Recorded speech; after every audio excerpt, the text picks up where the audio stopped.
আমাদেরকে নানাভাবে নিষ্পেষণ করা হয়েছে, আমাদেরকে জনগণ থেকে বিচ্ছিন্ন করার সব ধরনের অপচেষ্টা চালানো হয়েছে।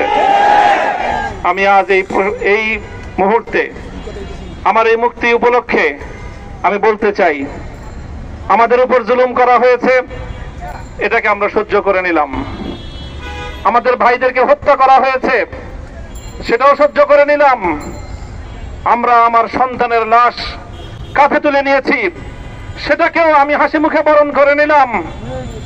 আমাদেরকে অপমান এবং লাঞ্ছনার সব ধরনের ষড়যন্ত্রের সম্মুখীন হতে হয়েছে, সেটাও আমরা হাসি মুখে বরণ করে নিয়েছি। কিন্তু আল্লাহর জমিনে আল্লাহ এবং তার রাসূলের কোন সম্মান এক মুহূর্তের জন্য আমরা বরদাস্ত করে নেব না। আমরা আমাদের সর্বোচ্চ ত্যাগ এবং কোরবানি স্বীকার করতে প্রস্তুত রয়েছি, জীবন দিতে প্রস্তুত রয়েছি।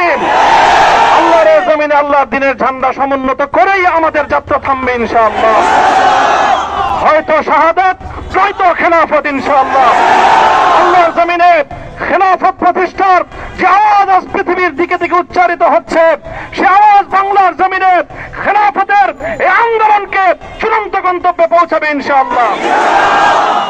আমি বাংলাদেশের আলেম সমাজ, হেফাজতে ইসলাম বাংলাদেশ সহ, বাংলাদেশ খেলাফত মজলিস সহ সকল ভ্রাতৃপ্রতিম সংগঠন, সকল ধর্মপ্রাণ, ইসলামপন্থী বিভিন্ন ছোটখাটো মতভেদ, মতবিরোধ, মত পার্থক্যের ঊর্ধ্বে উঠে যারা এলাহে কালেমাতুল্লাহর এই এক বাণীতে বিশ্বাসী, আল্লাহর জমিনে আল্লাহর দ্বীন কায়েম